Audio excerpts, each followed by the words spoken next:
كانت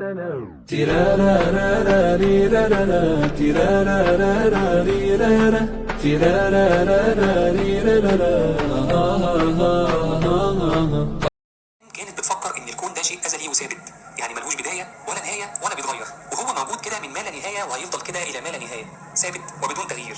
لحد ما جه عالم فلك وطبيب الماني اسمه هنريش بولبرس وقال طالما الكون لا نهائي يبقى لازم كمان عدد النجوم اللي فيه يكون لا نهائي، وبالتالي لازم نلاقي نجوم في كل حته في السماء بالليل، والسماء تبقى منوره بالكامل من عدد النجوم اللا نهائي اللي موجود فيها. ولكن الكلام ده مش حاصل، والدنيا بالليل بتبقى ضلمه والسماء مش بتبقى كلها نجوم وبيبقى فيه فراغات بينهم. ومعنى الكلام ده ان الكون لا هو ازلي ولا هو لا نهائي.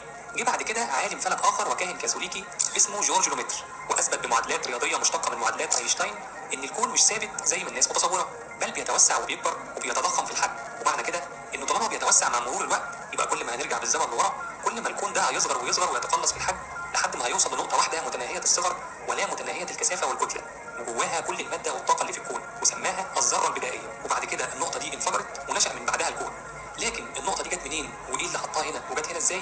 ده اللي محدش يعرفه طبعا، لان ربنا هو اللي خلقها. لكن ساعتها المجتمع العلمي رفض الفكره دي لانها بتأيد فكره الخلق من المنظور الديني، ان الكون كان لا شيء ثم تم ايجاده من قبل الاله الخالق. وقالوا ان خلفيه جورج الدينيه عشان هو كان كاهن كاثوليكي هي اللي مأثره عليه وخلته يستنتج النظريه دي، وتم رفض الفكره تماما لحد ما جه ادوين هابل وحسب الموضوع. هابل كان بيراقب المجرات والنجوم البعيده بهدف دراستها ومعرفه مكوناتها، واكتشف بالصدفه ان كل الاجرام السماويه البعيده الضوء اللي خارج منها بيميل للضوء الاحمر او بيحصل له بما يسمى بالريد شيفت، وعلى حسب ظاهره تاثير دوبلر اللي بتقول ان اي جسم متحرك بيشع ضوء لون الضوء اللي طالع منه بيختلف على حسب سرعته واتجاهه. فلو الجسم ده بيقرب منك الضوء اللي طالع منه هيميل للون الازرق، ولو بيبعد عنك الضوء اللي طالع منه هيميل للون الاحمر. وبما ان هابل لقى ان اللون اللي طالع من المجرات البعيده بيميل للون الاحمر، فمعنى كده ان المجرات دي بتتحرك وبتبعد عننا، وده ايد نظريه لوميتر ان الكون في حاله تمدد وتوسع دائم. وبما انه بيتوسع يبقى كان في الماضي اصغر واصغر لحد ما هيوصل للذره المبدئيه اللي قال عليها لوميتر.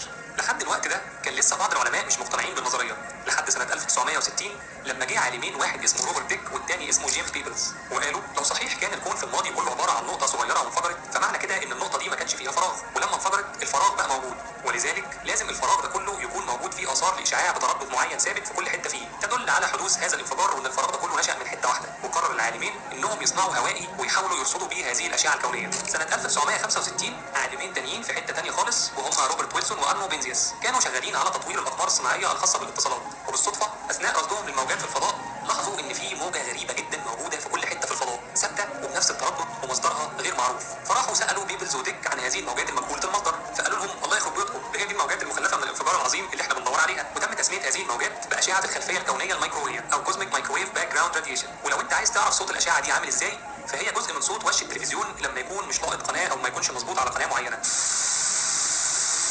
وبالرغم من ان ديك وبيبلز هم اللي توقعوا وجود هذه الموجات وكانوا بيبحثوا عنها في الاصل، الا ان ويلسون وبنزياس اللي اكتشفوها بالصدفه هم اللي اخذوا جائزه نوبل. لكن احقاقا للحق بيبلز اخذ جائزه نوبل في الفيزياء سنه 2019، يعني بعد 54 سنه. وبعد الاكتشاف ده تم اثبات نظريه الانفجار العظيم على انها النظريه الاقرب للصحه لنشاه الكون، وتم قبولها من معظم المجتمع العلمي. زي ما الكون ليه بدايه اكيد هيكون ليه نهايه، وفي سيناريوهات كتير لنهايه الكون، ومن ضمنها نظريه تسمى بالانسحاق الشديد او ذا بيج كرانش، واللي بتقول ان زي ما الكون انفجر وبيتمدد حتى الان جراء هذا الانفجار، هيجي عليه وقت وقوه الجاذبيه هتتغلب على قوه الماده المظلمه، وهيبدا الكون يتلم تاني على نفسه لحد ما الجاذبيه تسحقه كله في نقطه واحده صغيره جدا وسخنه جدا وكثيفه جدا، وتنفجر النقطه دي في انفجار عظيم اخر وتتكرر نشاه الكون من اول وجديد. وسبحان الله ربنا سبحانه وتعالى امرنا اننا نتفكر في خلق السماوات والارض، وقال لنا انه هيورينا علامات تدل على وجوده في كل مكان، سواء في الكون حوالينا او حتى جوانا احنا شخصيا. سنريهم آياتنا في الآفاق وفي أنفسهم حتى يتبين لهم أنه الحق. وكان في مقولة جميلة قالها الدكتور زاكر نايك بتقول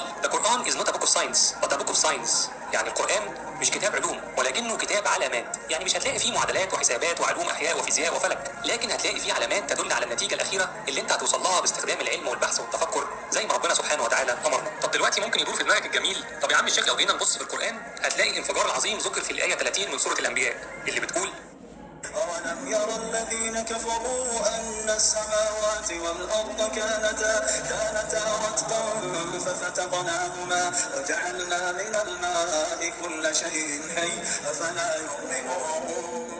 والآية بتشير إلى أن الكون كله بما فيه الأرض والسماوات كانوا حاجة واحدة ملتصقة ثم تم الفصل بينهم. وكمان فيها إعجاز تاني إنها بتشير إن الماء هو المكون الأساسي لكل أشكال الحياة على الأرض، سواء نبات او حيوان او حتى الكائنات المجاريه، وده اللي اثبته علم الاحياء ان من 70 الى 85% من الخليه الحيويه في الواقع هو عباره عن ميه. نيجي بقى لنقطه توسع وتمدد الكون، هنلاقي الايه 47 من سوره الذاريات بتقول: والسماء بنيناها بأيد وإنا لموسعون. والايه دي صراحه بتقول ان ربنا سبحانه وتعالى هو اللي خلق الكون، وهو ايضا اللي خلاه يتمدد ويتوسع. وفي النهايه هنلاقي الايه 104 من سوره الانبياء بتقول: يوم نطوي السماء كطي السجل للكتب كما بدأنا أول خلق نعيده.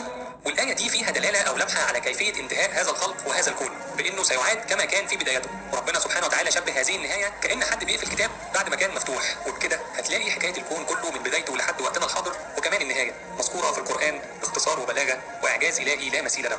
في النهاية أحب أقول إن ربنا أعلى وأعلم بخلقه وأعلم بتأويل آياته وكلامه، ولا يعلم الغيب إلا هو. لكن إحنا اللي علينا إننا نبحث ونتعلم ونتفكر في خلق السماوات والأرض وخلق أنفسنا زي ما ربنا أمرنا. فكل ما بحثت وتعلمت أكتر كل ما زاد إيمانك ويقينك بالله أكتر، وأدركت مدى عظمته ومدى ضالتك قدامه، وده يخليك تفكر 1000 مرة قبل ما تعصيه. عامل ايه يا حبيبي؟ وأخيرا دعمك كويس. طبعا انا عارف ان الكون ده متعبك ومزهقك ومطلع عينك وعين كل اللي خلفوك كلهم، طبعا عشان خاطر في نظري كتير وفي حاجات كتير. باذن الله هنسهل عليك. يا رب تكون فعلا هتبقى ان شاء الله مفيده ليك، بس تركز كل كلمه، وانا اتحداك انك انت مش هتنسى اي حاجه باذن الله. طبعا الفيديو اللي جه في الاول ده اللي انت شفته ده مش له علاقة جامدة قوي بالكون باللي احنا هندرسه. طب وما انت خلينا نتفرج عليه عشان اعرفك الكون كان عبارة عن نظريات كتيرة تم فرضها، غير ان كمان دي كانت خلق ربنا سبحانه وتعالى ده في الاول. بعد كده انا عرفتك ان الكون ده ليه نظريات كتيرة، حوالي 20 نظرية، وانت اللي بتدرس منهم 3 عشان نشأة المجموعة الشمسية، وخدت منها واحدة عشان نشأة الكون. فاهمني؟ ده عشان اعرفك ان في نظريات كتيرة، وفي ناس رفضت نظريات وقبلت نظريات والكلام ده كله، وانا عرفتك الكون كان عبارة عن ايه. طيب ما نيجي نشوف كده الكون هو اصلا ايه، يعني ايه كون اصلا. الكون ده بالنسبة لك ادي الكون اهو. الكون يعني ايه الكون؟ الكون ده عبارة عن كرة كبيرة، مش كرة، ده عبارة عن ده فضاء، ده عبارة عن فضاء شايل كل حاجة، شايل الكون، شايل الكواكب، وشايل الأقمار، وشايل النجوم، وشايل كل الخليقة، وشايل الكواكب، وشايل قول وتاني كل حاجة، والمجرات، شايل كل حاجة. طيب هي دي بس، هي الكون بتشيل عبارة عن مجرات، والمجرات بتبقى فيها كواكب ونجوم وأقمار والكلام ده كله. طيب الكون ده يعتبر بيحتوي على كام مجرة؟ الكون ده أصلا بيحتوي على 100,000 بس، لا 100,000 مليون مجرة، واللي اتسمت بعد كده باسم عناقيد المجرات. واو. طيب ثانية، عناقيد المجرات. وعناقيد المجرات دي اصلا، ما هو مش احنا قلنا ان الكون بيتكون من 100,000 مليون مجرة؟ 100,000 مليون مجرة دي حاجة كبيرة قوي. والسبب بعناقيد المجرات، تعرف عنقود العنب؟ العنقود العنب اللي شايل فيها عنب كتير كتير كتير، هو ده يعتبر 100,000 مليون مجرة اتقسمت لعناقيد كتيرة كتيرة برضو. انت حتى حاولت تقسمهم كل واحد فيهم يبقى فيه مليون، لا كتيرة برضو. فاهمني؟ طيب وعناقيد المجرات احنا عرفنا انها بتتكون من 100,000 مليون مجرة اهي. يا اما انا اقول على الكون اهو، الكون يا اما اقول ان هو بيتكون من 100,000 مليون مجرة، او اقول ان هو بيتكون من عناقيد. طيب ادي خلاها كده في الاول. طيب طبعا عناقيد المجرات دي بتتكون من ايه؟ عناقيد المجرات دي عبارة عن مجرات برضو، والله ما هي بتتكون من مجرات اهو يا ابني، انت مش مركز ليه؟ طيب عبارة عن مجرات. وايه المجرة دي يا ابني؟ المجرة دي اصلا عبارة عن كمية نجوم في الفضاء كده. ايه ده؟ هي بتحتوي برضو على نجوم؟ شفت اهي بتحتوي على نجوم اهي. ثانية، لا ولا خليها ماشي نجوم. طيب كده عرفنا ان الكون متقسم لايه، متقسم ل4 حاجات، متقسم ل3 حاجات. الكون عباره عن ايه؟ عباره عن عناقيد، وعناقيد عباره عن مجرات، ومجرات عباره عن نجوم. دي يعتبر اصغر حاجات كده. طبعا النجوم بقى والكلام ده كله، المجرات تحتوي على نجوم وتحتوي على كل حاجه. بس انا قلت ان كميه نجم ورا نجم ورا نجم هتكون مجره، ومجره ورا مجره ورا مجره ورا مجره، لما تكون لك 100,000 مليون مجره هتكون لك حاجه اسمها عناقيد مجرات، وعناقيد المجرات حاجه اسمها الكون. الكون ده الكون ده من تعريفه كده باللي احنا نشوفه ان ده عباره عن فضاء ممتد يا ابني والله. اهو فضاء ممتد، لان ده اللي هنعرف بيه، ده اللي هنعرف بيه، ده هيصرفه بايه تاني؟ اهو ده عباره عن فضاء ممتد، فضاء ممتد جدا، بيحتوي على المجرات والنجوم مش النجوم اللي هو اسمه مين ده لا محمد صلاح ولا رونالدو ولا كريستيانو يعني، لا، النجوم اللي هو النجم، مش النجم. ماشي ماشي يا نجم ركز. والكواكب والأقمار والكائنات الحية كلها وكل الخليقة. ما تخافش، هرجع معاك واحدة بواحدة. الخليقة، أنا مش مهم إن أنا أطول، ممكن آخد ساعتين مش مشكلة، بس المهم تركز. كده عرفنا الفضاء عبارة عن فضاء، عرفنا إن الكون عبارة عن فضاء ممتد بيحتوي على المجرات والنجوم والكواكب والأقمار والكائنات الحية وكل الخليقة كلها وكل الخليقة. ولعلمك يعني، عشان بس الناس اللي بتفتكر، خليها معلومة ثانية، خليها معلومة كده على جنب هنا. الشمس والارض اللي انت فاكرها انها كبيره جدا دي، لا، دي يعني بتاع متناهية الصغر بالنسبه للكون، متناهي الصغر. اكتب ورايا لو انت مش معايا، اكتب ورايا، وانا هعمل لكم مراجعه باذن الله فيها تلخيصات وفيها كل حاجه. عايز تنضم للمراجعه خش على جروب التليجرام اللي ينزل على اليوتيوب، ممكن ننزل فيديوهات مراجعه شرح مش حل. طيب، او ممكن يكون حل مش شرح، على حسب بقى. طيب كده عرفنا انها متناهية الصغر، ننقل بقى على اللي احنا عايزينه. ايه بقى عناقيد المجرات دي؟ يلا اهي. ايه بقى ايه هي بقى عناقيد المجرات دي؟ قالك عناقيد المجرات ديت يعني دي عبارة عن ايه؟ مجموعة مجرات، ما هي مش بتتكون من مجموعة مجرات تتجمع مع بعض في الفضاء، في فضاء الكون. وده بتأثير ايه؟ بتأثير الجاذبية يا ابني. انت عارف اللي هو اسمها القوة الطاردة المركزية، شبه دي القوة الجاذبية اسمها القوة الطاردة المركزية. عارف لما انت تجيب عصاية كده ماشي، او مثلا تجيب حبل وتربطها بالايه، تربط عليها بليه ماشي، وتيجي تلف الحبل والبليه بتلف كده، انت كده عملت لها قوه طارده مركزيه. ازاي عملت لها قوه طارده مركزيه؟ انت كده حكمتها في الحيز ده يعتبر كده. تعالى هوريك فيديو عن الموضوع ده. شوف يا ابني اهو، دي تعتبر المجرات اهي، دي مجره ودي مجره، دي مجرات كلها. دي كلها دي بقى بتتجمع كلها في الفضاء، وبتتجمع على هيئه عناقيد مجرات زي ما انت شايف دلوقتي. ده بسبب تأثير الجاذبية. لو من غير الجاذبية كان ممكن برضو وقعت، المجرات دي كلها وقعت، لكن الجاذبية هي اللي شايلها فوق. ازاي؟ يلا نخش بقى في الحصة. طبعا عرفت انها بتجذبها انها بسبب الجاذبية، فخلاص نقدر نقول ان العناقيد المجرات هو عبارة عن ايه؟ عبارة عن مجموعة ثانية. نغير اللون ولا نخليها بلون؟ ماشي نغير اللون ونكبر الخط. ماشي، عبارة عن مجموعة مجرات تتجمع معا في الفضاء الكون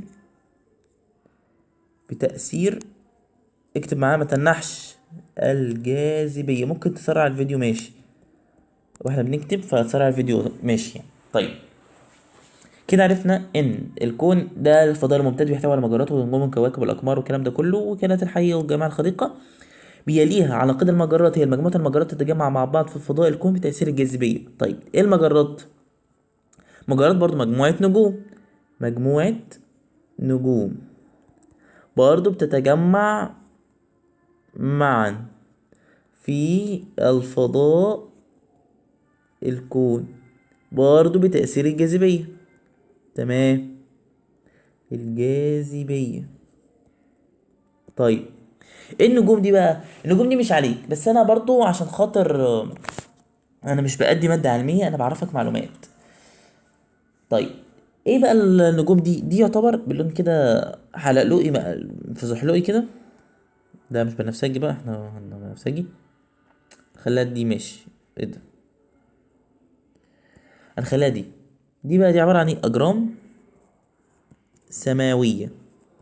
دي اجرام سماوية ضخمة، تتكون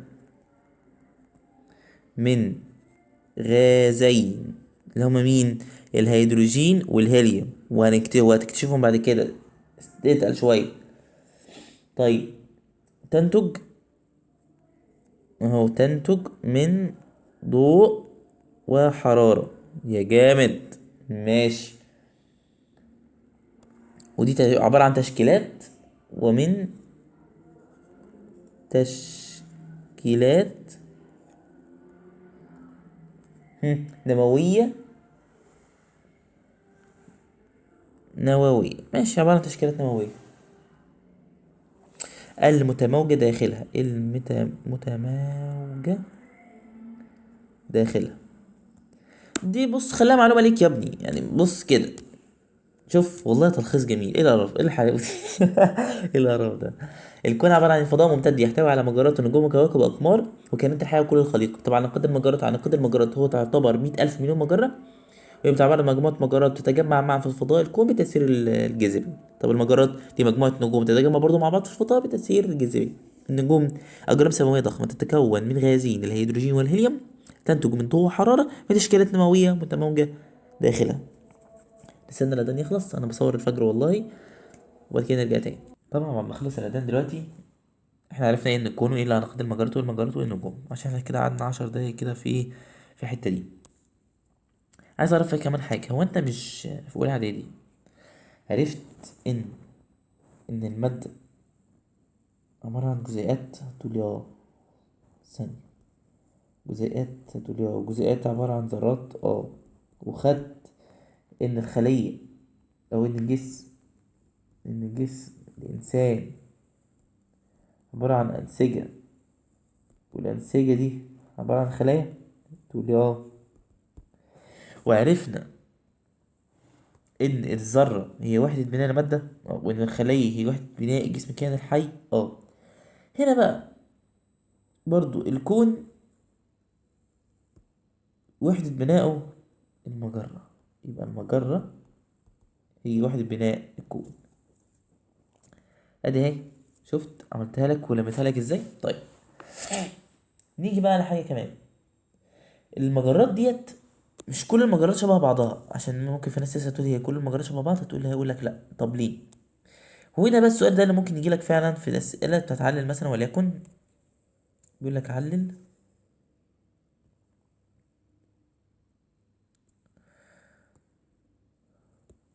علل تتخذ كل مجرة شكلا مميزا. طب ليه؟ قال لك والله قال لك بسبب، ايه هو بسبب ايه؟ بسبب اختلاف تناسق وترتيب ايه؟ مجموعات النجوم، كل منها. طبعا المجرة بتتخذ شكل مميز، بحيث مثلا ممكن تكون مجرة مثلثة، على سبب ترتيب النجوم. ادي نجمة نجمة نجمة نجمة نجمة نجمة نجمة، وهي اللي بتعمل الشكل المثلث. مثلا مربع برضو بتعمل شكل مربع، فاهمني؟ فدي بسبب اختلاف تناسق وترتيب مجموعات النجوم، كل منها على حسب بقى. طيب احنا عندنا المجرة حاجتين، يعني المجرة احنا عندنا المجرة اللي احنا فيها ديت، المجرة اللي احنا عايشين فيها. المجرة دي فيها كوكب الأرض، فيها كل حاجة. ايه هي المجرة دي؟ قالك المجرة دي ممكن تسميها اسمين. طيب اسم ايه واسم ايه؟ اسم مجرة الطريق اللبني اللي احنا عايشين فيه، على فكرة اللي فيها كوكب الأرض والمجموعة الشمسية وكل حاجة. أو مجرة درب التبانة، مش الدبانة، التبانة. طب ليه اتسمت بانها مجرة درب التبانة؟ ليه اتسمت كده؟ قالك، وعلى فكرة هيئة علل برضه ممكن تجيلك على هيئة علل، يقولك لأن النجوم، مش النجوم افهم، لا، نجوم تتجمع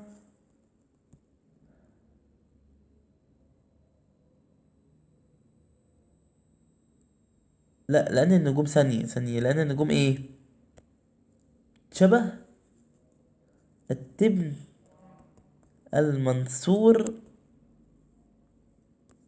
فين؟ في الفضاء، في الفضاء، مبعثر يعني. طيب ايه هو التبن بقى، عشان لو الناس ما تعرفش، لو انت من ايجيبت ومش عارف يعني ايه تبن، اكتب في التعليق، اكتب في في التعليقات وانا هقوله لك. انا التبن يا ابني ده عامل زي العلف، العلف اللي بياكل البهايم دي، فاهمني؟ لو انت من ايجيبت فخسارة عليك انك انت ما تعرفش الحاجات دي. طيب بسم الله. طب ايه هي المجرة ضرب التبانة دي يا ابني؟ المجرة دي، ياه، المجرة دي لها حاجتين، دي يعتبر حلزونية، ايه شكلها عامل كده حرفيا، بعمل كده كده كده، دي كده حلزونية او لولبية، وملايين من النجوم تدور حولها، في مدارات ثابتة. تمام. طيب واقول لك على حاجة كمان، مش احنا عملنا الرسمة دي؟ ايوه، المجرة دي بيقول لك في الرسمة دي، قال لك النجوم بتترتب على حسب الأقدم للأحدث. طيب فين الأقدم؟ الأقدم هتلاقيها في المركز، بماشية مثلا كده، قال لك أنا القديم هنا، أنا القديم هنا، بعد كده بيتجدد، يتجدد لغاية ما توصل للحالة دي كده، فاهمني؟ طيب تمام يا مستر، كمل. هنكمل كده. ممكن نقسمها على هيئة نقط ونقول: واحد، عند مركز المجرة، مالها بقى؟ تتجمع فيها النجوم، نجوم افهم، نجوم الايه؟ الأقدم أو الأكبر عمرا، بيسموها الأكبر في العمر. يلا يا نجم ركز. تاني حاجة، عند الأطراف، تمام، أو عند الأطراف، أو تحاط بها نجوم تامر حسني نجوم الايه؟ الأحدث عمرا، اللي هي الأصغر في العمر. ماشي. طيب وغالبا ما بتكون على دراع الدراع اللولبية للمجرة، لحد دراع اللولبي للمجرة، يعني هنا في ذراع لولبي للمجرة، وأهمهم مين؟ حبيبنا الملايين اللي هو الشمس، ده اللي موجود على الدراع بتاعها. طيب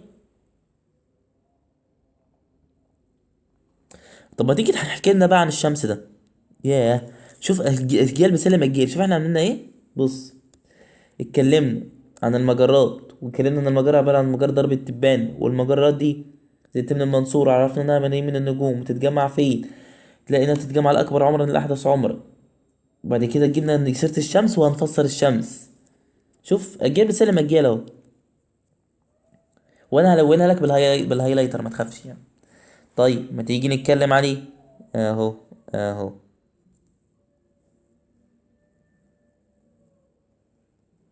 يلا حبيبي، يلا روح بص. نيجي نتكلم عن الشمس ده ايه؟ ده يعتبر اول حاجة كده الاكبر حجم بالنسبة للارض، بالنسبة للأرض الشمس ده أكبر حجم. دي أول نقطة. تاني نقطة نحب نوضحها، ايه بقى الشمس ده؟ الشمس ده بتدور حولها الكواكب، تدور ما حولها من كواكب وايه وحول المجرة. يعني الشمس هو اللي بيدور في المجرة، لكن الكواكب هي اللي بتدور حول الشمس. اهو تدور حولها الكواكب، بس عشان بس ما تلخبطش يعني. طيب تاني حاجة، طب هي بتدور صح؟ مش الشمس بيدور؟ بيدور كام مرة او بيدور ايه وفي مدة قد ايه كده يعني. هقول لك ان هو بياخد في الدورة الواحدة، يعني بص انا اعملها لك بلون حلو كده، في الدورة الواحدة بيعمل ايه؟ بص بيعمل ايه، بص في الدورة الواحدة بياخد 220 مليون سنة. واو، ايه الرقم الكبير ده؟ رقم هايل يا ابني، 220 مليون سنة عشان يعمل دورة واحدة. حول ايه؟ حول مركز مجرة ضرب الدبانة. التبانة مش الدبانة يا ابني. ماشي كده، عرفنا ان الشمس هو الاكبر حجم بالنسبه للارض، لكن اصغر حجم بالنسبه للمجره كلها، ده بمتناهي الصغر زي ما احنا قلنا في الاول خالص. لكن بالنسبه للارض الشمس كبير، وتدور حولها الكواكب، وفي الدوره الواحده بتاخد 120 مليون سنه عشان تدور حول مركز الايه حول مركز مجرة درب التبان. طيب الشمس دي، الشمس اهي نعملها بلون، بص هنرسم دايره كده وهايلايتر اصفر عشان نبين لك انها شمس. عبارة عن ايه؟ ثانية، 1 2 3 4 5 6 7 8، عبارة عن 8 كواكب. يعني شمس و8 كواكب، 8 كواكب دول هو 8 كواكب: عطارد والزهرة والأرض والمريخ والمشتري وزحل وأرانوس ونبتون والكلام ده كله. دول بيدوروا حوالين الشمس، بيدوروا كده حوالين الشمس. شايف كل واحد فيهم بيدور في مدارات في المدار بتاعه. كل ده مدار، فاهمني؟ تقولي ماشي. دي بقى بتسمى اللفة دي كلها، الحتة دي كلها بعضها تسمى المجموعة الشمسية. طيب دي جت المجموعة الشمسية. طيب في ملحوظاية مقلوظاية. ايه ده انت بتقول ايه؟ ملحوظاية مقلوظاية، اكتبها كده. والله العظيم هتستفاد والله. وكمان بتبقى حاجة حلوة برضه لما انت بتفتكرها بالهزار والحاجة دي. انا بهزر بس منها حاجة تانية برضه. ثانية، ملحوظاية مقلوظاية زايا. ماشي، ملحوظاية مقلوظاية بتقول ايه بقى الملحوظاية دي؟ قالك على هيئة سؤال بقى: ما هو السبب في بقاء، الناس بقى الشاطرة هي اللي هتجاوب، الكواكب النظام الشمسي اللي هو المجموعة الشمسية يعني، في أفلاكها، وأفلاكها يعني مكانها يعني، في كل على مكانه يعني، مداراتها حول الشمس. ليه بقى؟ قالك والله يا ابني، هو بيسأل السؤال ده بيقول لك ايه السبب اللي خلى الكواكب دي تفضل موجودة في النظام الشمسي في أفلاكها في نفس مكانها يعني في مداراتها حول الشمس؟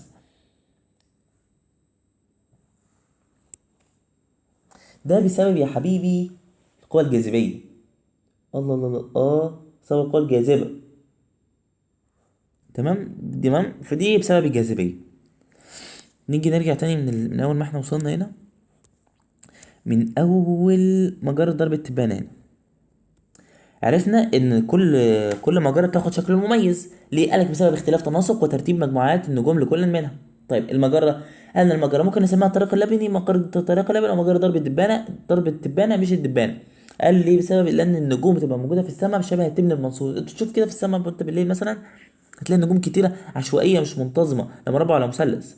طيب مجرة درب التبانة دي مجرة حلزونية لولبية، وفيها ملايين من النجوم بتدور حولها في مدارات ثابتة. طيب قال لك النجوم، الملايين النجوم دي تم ترتيبها على هيئة، طبعا دي كلها فرضيات، ان النجوم الاقدم عمرا بتبقى موجودة في مركز المجرة، والاحدث عمرا بتبقى موجودة في اطراف المجرة. طيب ومن الاطراف المجرة دي الشمس، والشمس دي يعتبر هي اكبر حجم بالنسبة للارض، وتدور حولها الكواكب. وفي الدورة الواحدة، في الدورة الواحدة حول المجرة بتاخد حوالي 220 مليون سنة حول مجرة درب التبانة. طيب وعرفنا ان المجموعة الشمسية، ان طريق مجرة درب التبانة ديت دبانة بنزرعها الشمس، بنزرعها يعني المجموعة الشمسية كلها. وعرفنا ان المجموعة الشمسية ان سبب بقاء الكواكب ديت في المجموعة الشمسية بسبب القوى الجاذبية.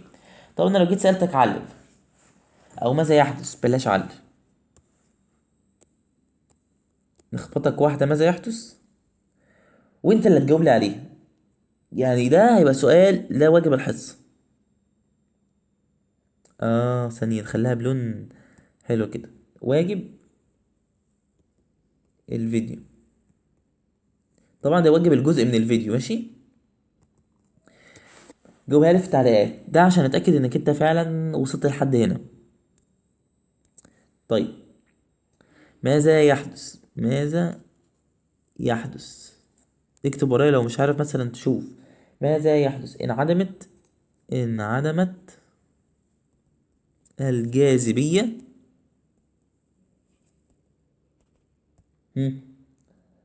بين الكواكب السيارة والشمس؟ يلا ده يعتبر واجب الفيديو او واجب الحصة.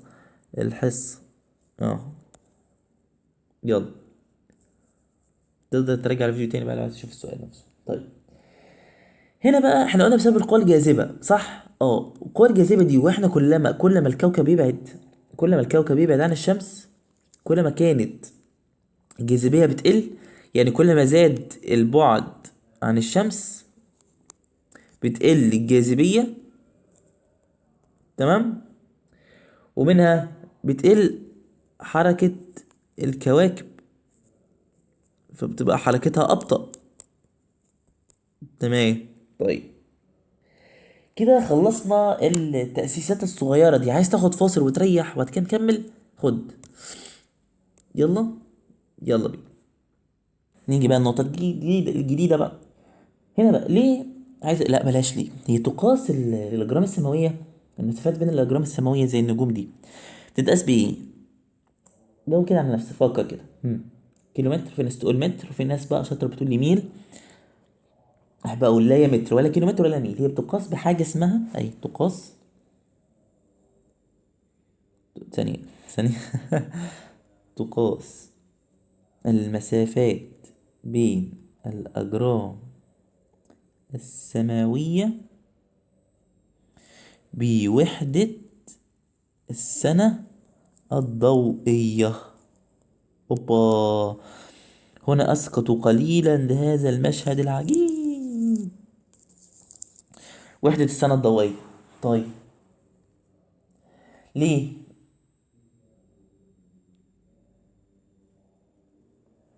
لأن الفرق، أو هقول لك هنا أقولها لك بطريقة حلوة جدا،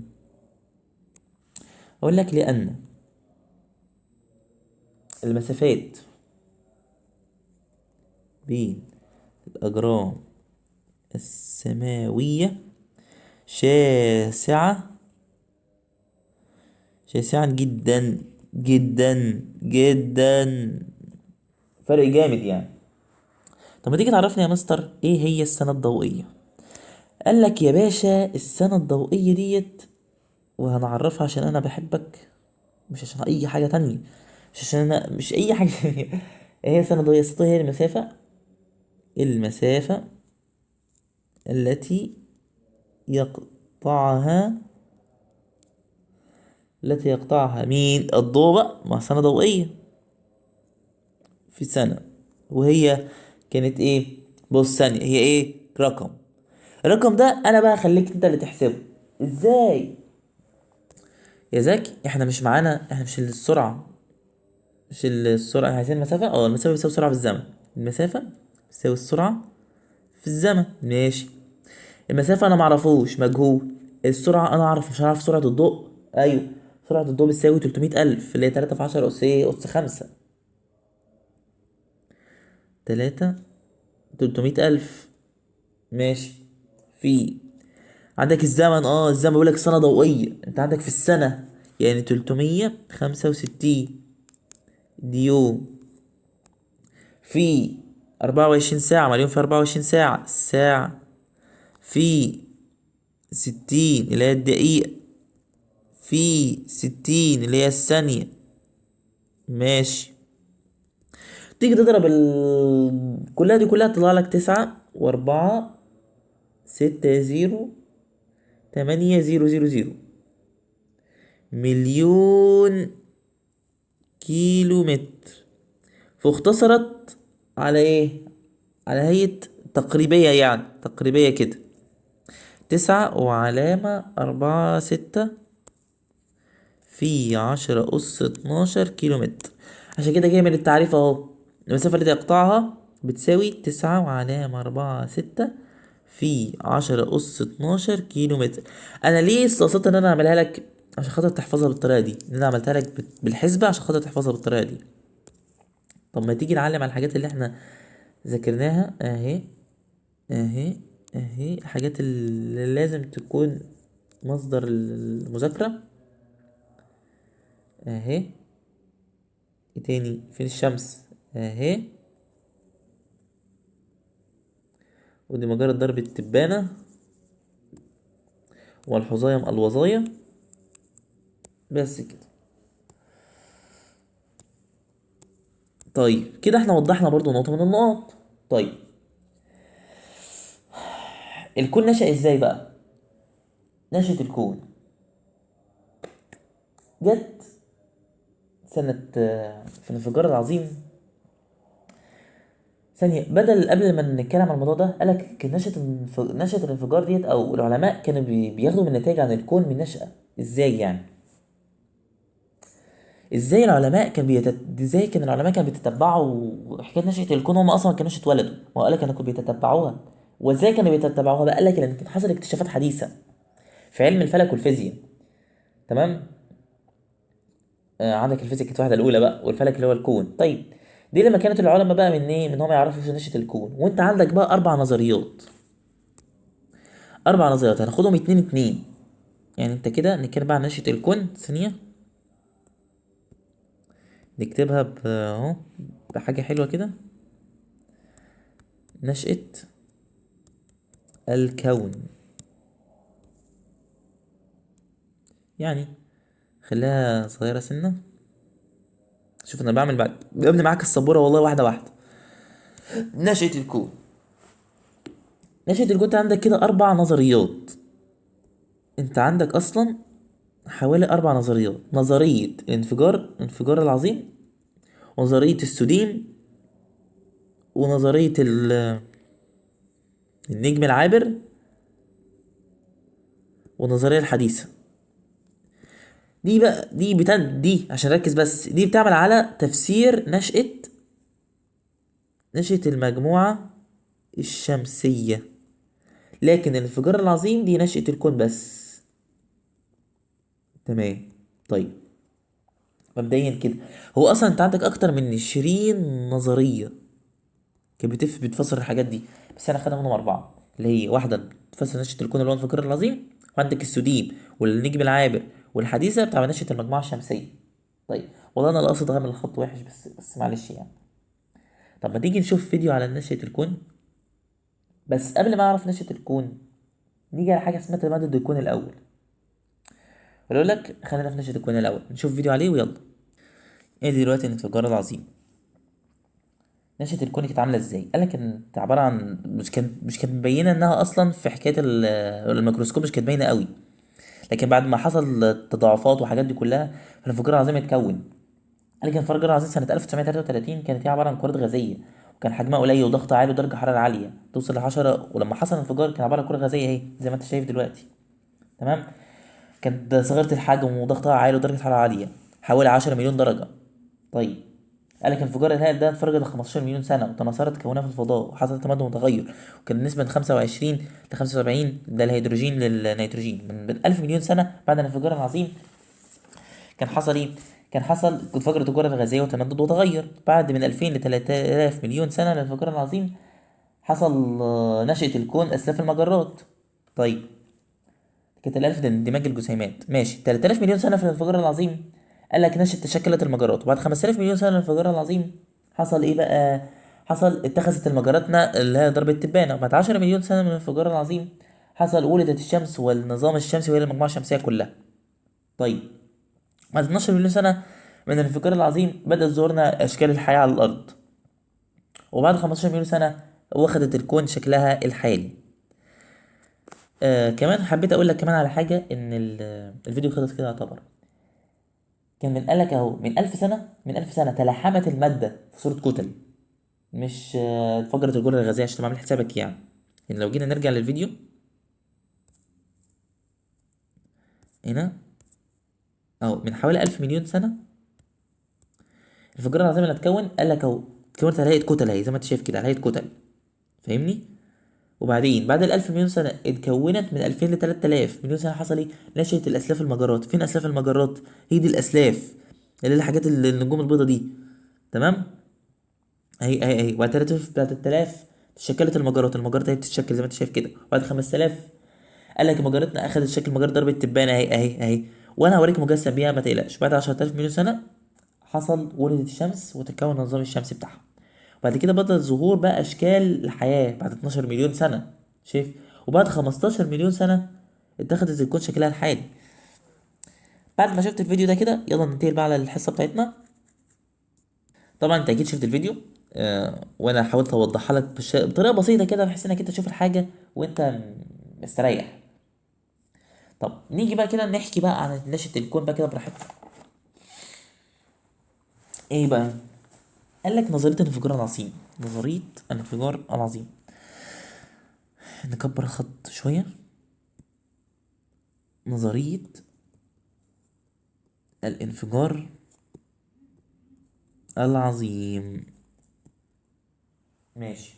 ايه نظرية الانفجار العظيم ده؟ كانت سنة 1933 من الميلاد. ماشي. قال لك في البداية، ادي البداية اهو، بداية نقسمها على بداية والانفجار الهائل. الهائل، انا مش عايزك تنسى من كل كلمة انا بقولها الكلام ده كله مهم جدا. تولد على انفجار ايه؟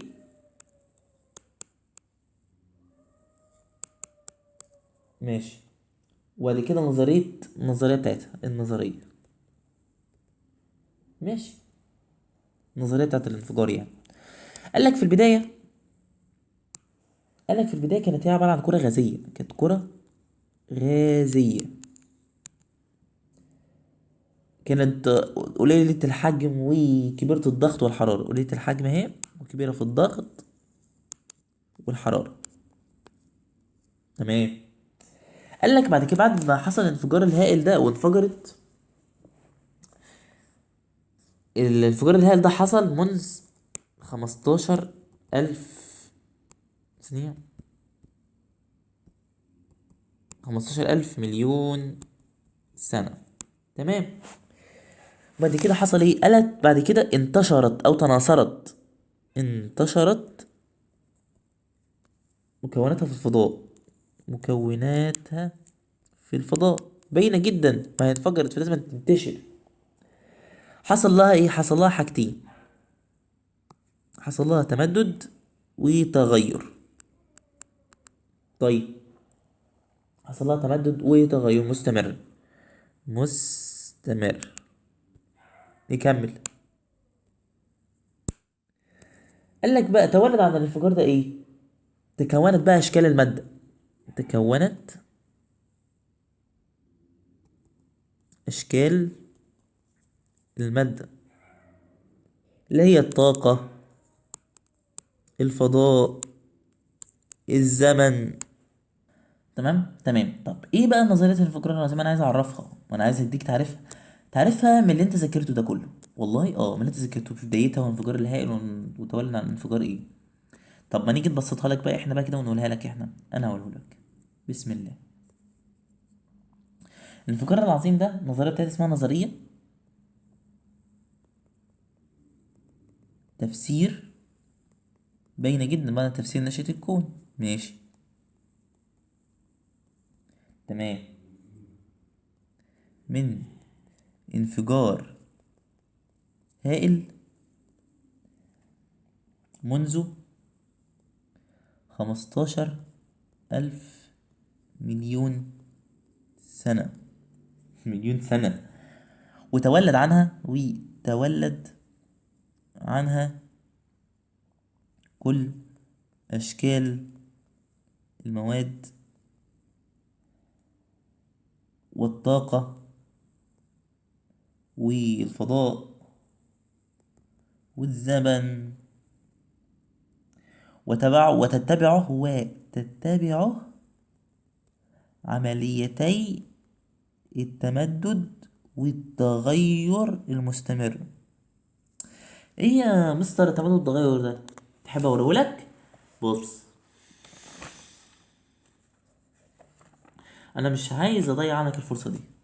ركز بقى يا ابني اهو. شو لك تمدد العجين وتباعد الحبوبات الزبيب عن بعضها، دي بتدل زيها بالظبط زي بالمثل تمدد الكون وتباعد المجرات عن بعضها. اهي انت شايف بتتمدد ازاي. بص اهي بتتمدد بمرور الوقت حصل تمدد وتغير.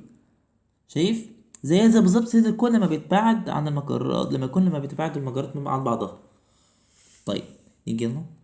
شفت الفيديو التفصيلي ده؟ يعتبر دي فصلت كل حاجة. طب يلا بسم الله.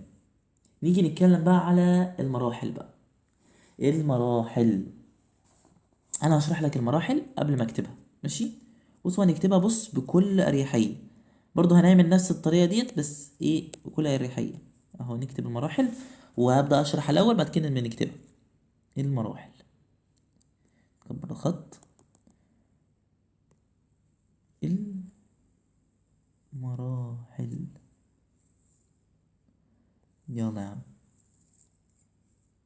قصدي حاجه كبيره ولازم يتعمل لها قيمه. هنا بقى لك المراحل انا هعملها على هيئه كام؟ هما اصلا كام؟ هما اصلا 9. انا هعملهم 3 ازاي؟ بص، ادي الاولى، ادي التانية، ماشي، وادي التالتة. ماشي، التلاتة دول هنقسمهم 3. انا هقسمهم بقى كمان 3. ايه هي بقى ال3 دي؟ انا بالنسبة لي دي مراحل البداية. تمام. ودي اللحظة المتوسطة دي بيني وبين نفسي انا بقول كده. ماشي. ودي اللحظة الحاسمة. ماشي. انا بقسمها كده، اللحظة البدائية اللي هي البداية، واللحظة المتوسطة واللحظة الحاسمة. انا بقى قسمتهم، رحت مقسمهم 3 حاجات. يبقى ال3 دول ادي 1 2 3. 1 2 3. 1 2 3. ماشي. ايه البداية بقى؟ قالك البداية هي اللحظة، يعني عندك كذا مرحلة. نكتب بسم الله. عندك لحظة الانفجار اهي، لحظة انفجار. يبقى كده أنا ما عنديش غلط في ان انا اكتب انها البداية. ماشي. لحظة الانفجار. تاني حاجة بعد مرور دقائق. تمام. فعلا كده ما عنديش غلط. هنا بعد 1,000,000,000 سنة. ماشي. هنا من 2000 إلى 3000,000,000 سنة. هنا من 3000,000,000 سنة هنا من 5000 مليون سنة. هنا من كام؟ من 10000 مليون سنة. هنا من 12000 مليون سنة. هنا من 15000 مليون سنة. ماشي كده انا قسمتهم لك 3 حاجات: اللحظة البدائية واللحظة المتوسطة واللحظة الحاسمة. واللحظة البدائية تكونت لحظة الانفجار، واللحظة البدائية اللي هي بعد دقائق وبعد 1000 مليون سنة. طب اللحظة المتوسطة من 2000 ل 3000 ومن 3000 ومن 5000. اللحظة الحاسمة بقى من 10000 ل 12000 و 15000. طيب انا هاجي احكي لك القصة زي ما احنا شفناها في الفيديو. لحظة الانفجار قال لك ان الكرة دي انفجرت، كانت عبارة عن كرة غازية انفجرت والتي نشأ منها الكون وبدأت عملية التمدد والتغير. طيب بعد مرور ايه قال لك درجة حرارتها بقت اصبحت يعني بقت حوالي 10000 مليون درجة مئوية. والجسيمات الذرية ديت، الجسيمات الذرية خلي بالك، الجسيمات الذرية اللي هو مين؟ اللي هي الالكترونات والبروتونات والنيوترونات، ماشي، اللي مكونة سحب غازية على هيئة هيدروجين وهيليوم بنسبة 75 للهيدروجين و25 للهيليوم. تمام. واللي انتجوا بعد كده المجرات والنجوم على ملايين السنين. طيب بعد بقى بعد 1000 مليون سنة، دي لسه في المرحلة البدائية بتاعتنا، تجمعت المادة مكونة ايه؟ كتل. طيب كده خلاص المرحلة البدائية، نيجي على المرحلة اللي هي اللحظة المتوسطة بتاعتنا. ايه اللحظة المتوسطة؟ بعد من 2000 ل 3000 مليون سنة، في حوالي ال 2000 3000 مليون سنة قالك تجمعت هذه الكتل ديت مكونة كتل أكبر، عملت حاجة اسمها الأسلاف. بفعل ايه؟ بفعل الجاذبية. الجاذبية السبب في ده تاركة مناطق فضاء خاوية بينهم. وبعد 3000 بدأ تشكل المجرات، بدأ المجرات تتشكل. طيب بعد 5000 بقى مجرة درب التبانة خدت شكلها القرصي، زي القرصة كده، زي القرصي اللي عامل زي البيضاوي كده. ماشي كده خلصنا اللحظة المتوسطة. نيجي على اللحظة الحاسمة بعد 10000 مليون سنة. ايه اللي حصل؟ ولد نجم الشمس، وبعد كده نشأت الأرض وباقي الكواكب المجموعة الشمسية. الله أكبر. طيب بعد حوالي 12000 قال لك بدأ ظهور أشكال الحياة على الأرض، وبعد 15000 مليون سنة ظهر الكون بشكله الحالي. بعد اللي أنا قلته ده نيجي نكتبها بقى ونوثقها. أنا هكتبها وأرجع لك تاني. نتكلم بقى عن اللحظة البدائية. اللحظة البدائية قال لك إيه بقى؟ قال لك لحظة الانفجار وبعد دقائق وبعد 1000 مليون سنة. بعد لحظة الانفجار احنا قلنا انفجرت الكرة الغازية اهي، وبدأت في التمدد والتغير التي نشأ منها الكون. بعد كام دقيقة اندمج الجسيمات الذرية، تكونت سحب 75% الهيدروجين و25% اللي هي الهيليوم. بعد كده درجة حرارتها بقت 10,000 مليون درجة مئوية، وتولد عنها أشكال المادة اللي هو الفضاء والزمن وآخره اللي هو الطاقة. طيب بعد 1000 مليون سنة تلحمت المواد في صورة كتل. طب تاني، لحظة دي بداية كانت لحظة الانفجار. انفجرت الكرة الغازية، تمام، وبدأت في التمدد والتغير. طب بعد كام دقيقة اندمج الجسيمات الذرية مكونة سحب هيدروجين وهيليوم، نسبتهم فيهم 75 ل 25% على الترتيب. بعد كده اتكونت أشكال المادة اللي هي الطاقة مين ده؟ الزمن والفضاء. بعد بقى 10 مليون سنة راحت تلحمت على هيئة كتل. من 2000 ل 3000 تلحمت الكتل ديت إلى كتل أكبر وسموها أسلاف المجرة. وبعد 3000 تشكلت المجرة. شوف هو بيحصل ايه. بعد 2000 ل 3000 كان اول من 1000 مليون سنه تلحمت، وبعد كده كونت ايه؟ كتل. تلحمت المواد في صوره كتل. بعد كده من 2000 ل 3000 المواد دي، الكتل دي تلحمت اكتر، كونت كتل اكبر على هيئه ايه؟ اسلاف مجره. بعد اسلاف المجره تشكلت المجره في 3000 مليون سنه. وبعد 5000 مليون سنه اخذت المجره ضرب التبانه شكلها القرصي. بعد بقى 10000 اللحظه الحاسمه 10000 مليون سنه ولدت الشمس والنظام الشمسي. طيب بعد 12 مليون سنة أخذت ظهور الأشكال الحياة الأولى. وبعد 15 مليون سنة اتخذت الكون شكله الحالي. لما تيجي تحفظها تعملها ايه؟ 3 مراحل: اللحظة البدائية، اللحظة المتوسطة، اللحظة الحاسمة. اللحظة البدائية بداية الانفجار، حصلت الانفجار وتمددت الكرة الغازية وتمددت حصل تمدد وتغير. دي كده احنا لسه في البداية. وبعد كده بعد عدة دقائق ايه اللي حصل؟ قلت اندمجت الجسيمات الذرية وكونت على هيئة سحب هيدروجين وهيليوم نسبة كل منهم 75 ل 25%، وبعد كده تكونت أشكال المادة اللي هو الفضاء والزمن والطاقة. وبعد 1000 مليون سنة اسمها تلاحمت المواد على هيئة كتل. من 2000 ل 3000 بقى في اللحظة المتوسطة تلاحمت الكتل دي، الكتل الأكبر سموها أسلاف المجرة. وبعد بعد 3000 مليون سنة نفسها حصل إيه؟ تشكلت المجرات. وبعد كده بعد 5000 مليون سنة أخذت المجرة ضربة تمانية شكلها القرصي. في اللحظة الحاسمة اللي هي 10000 مليون سنة، إيه اللي حصل 10000 مليون سنة؟ ولدت الشمس، ولد النظام الشمسي. وبعد 12 مليون سنة ظهرت الأشكال الحية الأولى. بعد 15 مليون سنة اتخذت الكون شكله الحالي. سهلة وبسيطة. وحكاية تعريف نظرية الانفجار العظيم عشان الناس اللي مش هتحفظها كتير، هي نظرية تنشأ نظرية تفسير نشأة الكون. حصل إيه بقى؟ من انفجار هائل من 15 مليون سنة. من 15 مليون سنة وتتولد عنها أشكال المواد والطاقة والفضاء والزمن وتتبعهم التي تمد والتغير. طيب هنا بقى أنا كنت قايل لك معلومات كتيرة في الحاجات دي كلها، جمعتها لك في حكاية حاجة اسمها كبسولة المعلومات من بين السطور كده، نقراها. قال لك الكون اللي وحدة بناء الكون هي المجرة، وعدد المجرات في الكون حوالي 100,000 مليون مجرة. أنا أقراها معاك بس. تتخذ كل مجرة شكل مميز على حسب تناسق وترتيب المجموعات بالنجوم. طيب السنة الضوئية المسافة التي يقطعها الضوء حوالي 9.46 من 100 في 10 أس 12 كيلومتر. مجرة درب التبانة دي لولبية ولها 4 أذرع. مركز المجرة بتبقى موجود فيها النجوم القديمة، وحول المجرة توجد فيها النجوم الحديثة. وكل ما زودنا بعدنا عن الكوكب قلت الجاذبية وقلت حركة الكواكب، بقت حركة الكواكب بقت أبطأ. تدور الشمس حول مركز المجرة دورة كاملة كل 220 مليون سنة. قوى الجاذبة هي المسؤولة عن دورات الكواكب حول الشمس. النظام الشمسي يقع في حافة المجرة أو في إحدى أذرعها الحلزونية. المجرات تتباعد بعضها ليه؟ بسبب حركتها المنتظمة.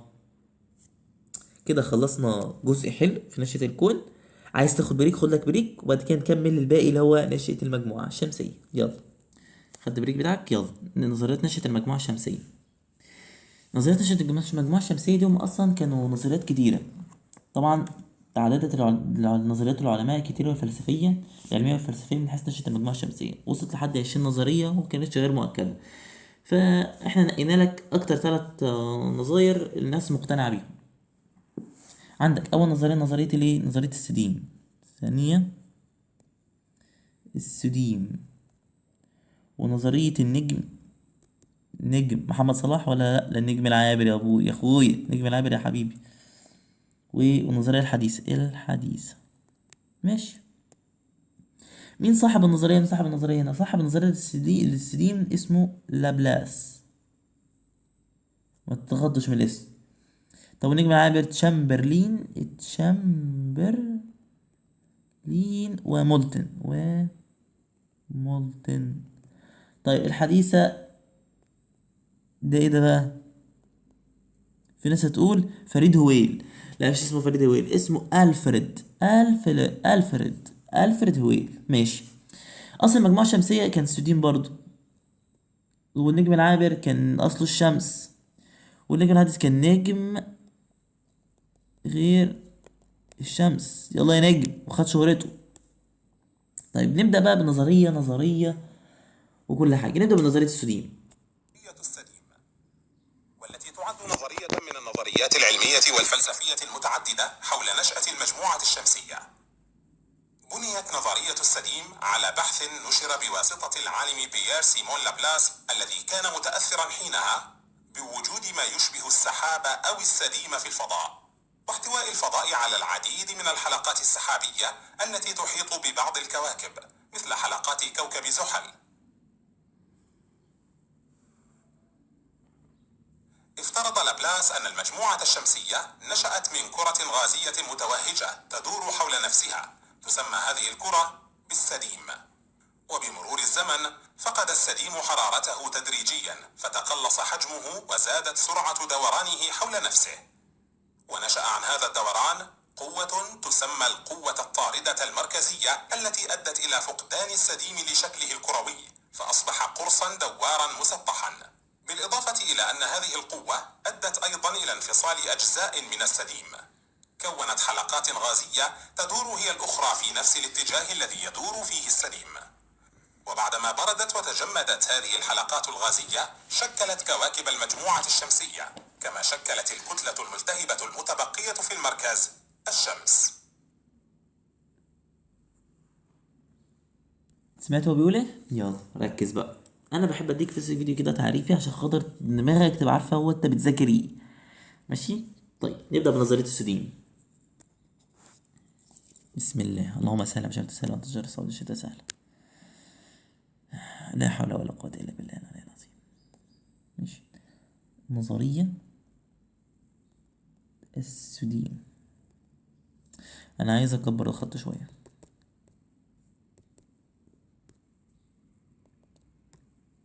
نظريه السوديم. ماشي. ايه هو السوديم؟ عشان كده. لا ثانية بقى.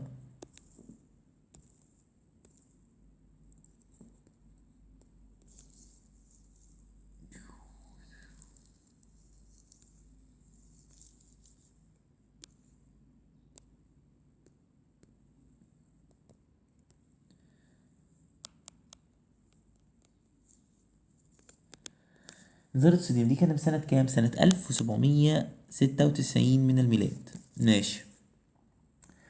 مين اللي كان عاملها؟ قلنا العالم اسمه لابلاس. للعالم لابلاس. اهو عشان تبقى بس ايه حافظ شكله. طيب تعريف السوديم ده كان ايه؟ ما هو كان قايلها لك دي مش كرة غازية. خلاص هي عبارة عن كرة غازية. عبارة عن كرة غازية متوهجة.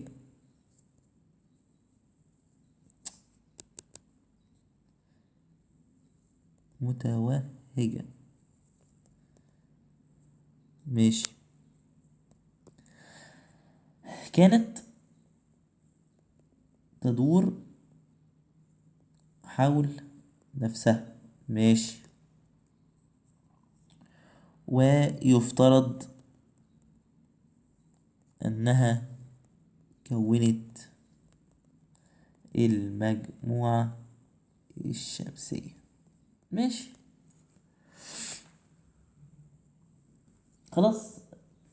بعد كده نشر العالم لابلاس نظام العالم بتاعه اللي هو نشأة النظام الشمسي. طيب ايه الأساس العلمي اللي قامت عليه النظرية بتاعته؟ نكتب فين الأساس العلمي. ماشي.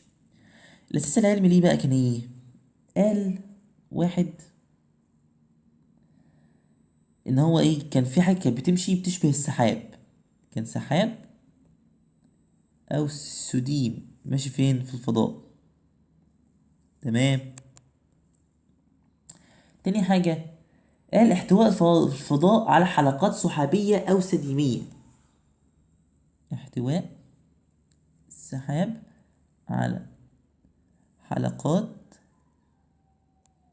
سحابية او سديمية. تمام جدا. تحيط ببعض الكواكب مثل زحل. ماشي. طب ايه الفروض بقى اللي اتبنت عليها بقى؟ ايه الفروض؟ انا فرضنا ايه؟ الفروض النظرية كانت ايه؟ ركز بقى واسمع. انا هقسمها لكام؟ لثلاث حاجات برضو. واحد قال لك ايه؟ تقلص الكرة الغازية اللي هي السوديم. ماشي. تاني حاجة قال لك ايه؟ تشكل حلقات غازية. تشكل حلقات غازية. ماشي. التالتة بقى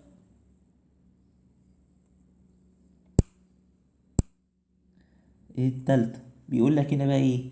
تشكل المجموعة الشمسية. ماشي جدا. هنا بقى لما تقلص الكرة الغازية ايه اللي حصل؟ اللي حصل وصل. اول حاجة كانت الكرة الغازية متوهجة تدور حول نفسها اللي هو السديم. كانت كرة غازية متوهجة تدور حول نفسها اللي هو السديم. ماشي. تاني حاجة قالك تقل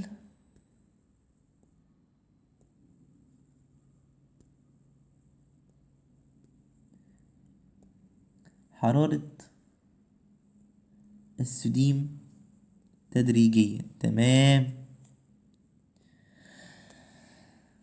وهتقل الحجم بتاعها وهتزداد سرعة دورانها على نفسها.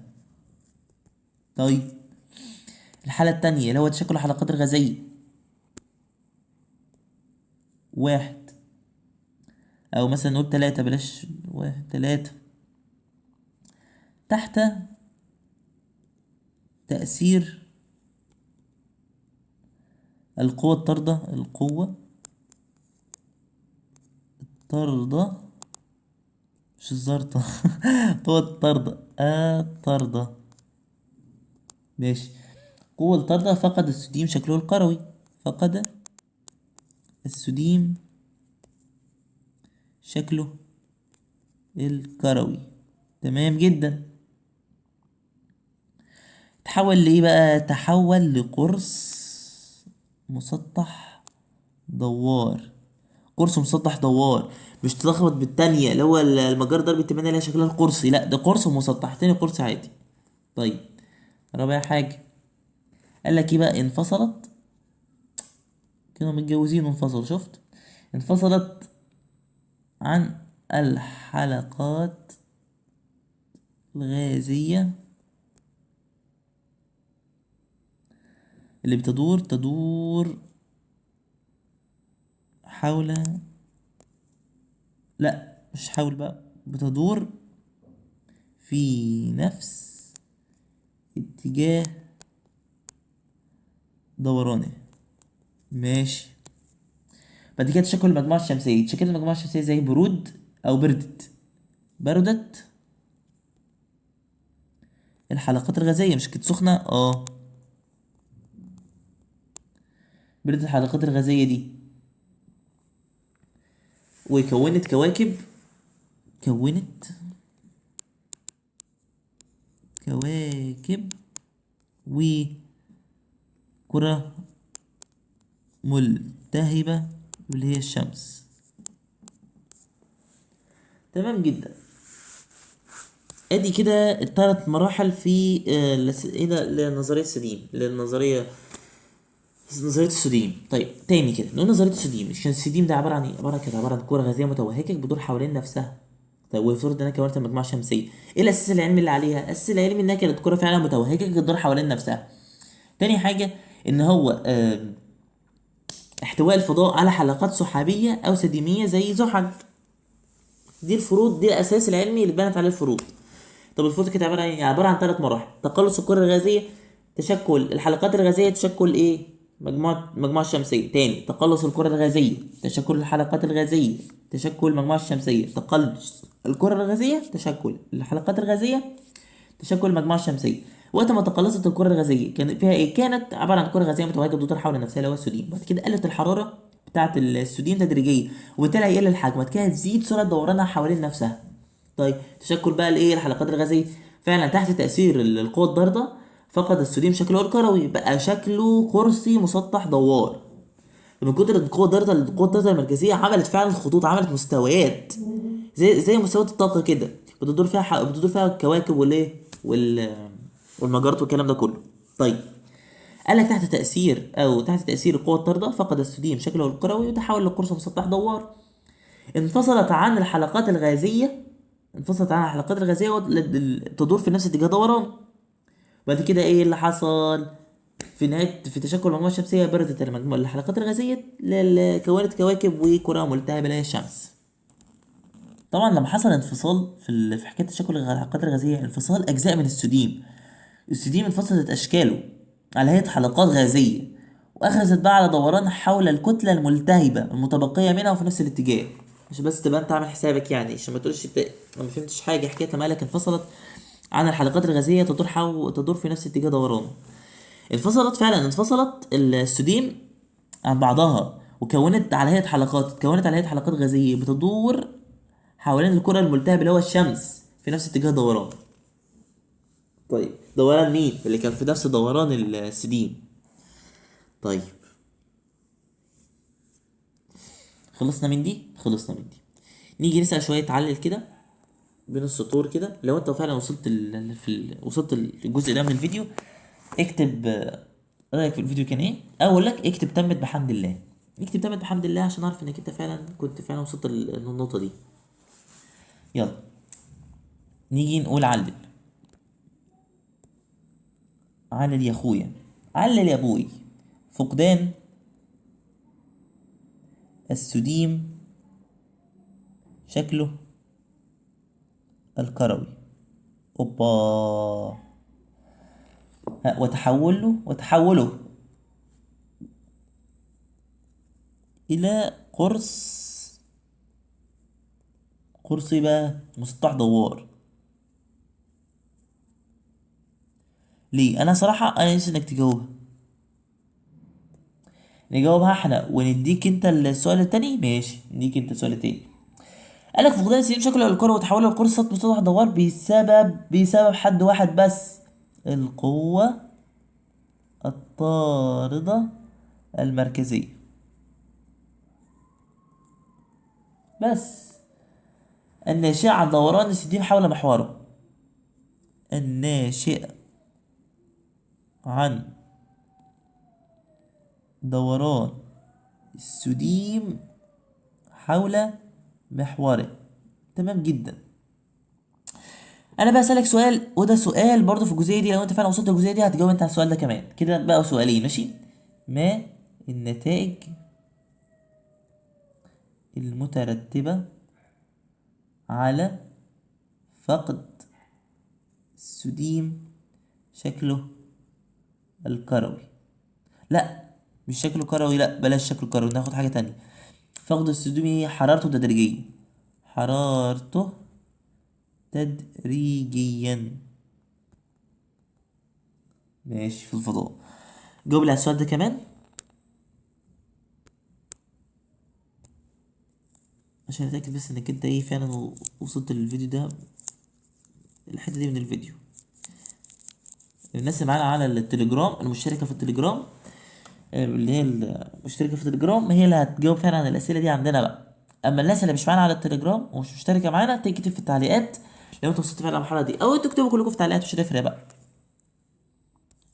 طيب كده خلصنا من نظريه السديم. نيجي بقى لنظريه تانية اسمها نظريه النجم العابر، ودي صراحه نظريه هايفه جدا وما تخافش منها، يعني حاجه بسيطه وسهله باذن الله. بس كل اللي احنا هنعمله هنقسم بس الشاشه،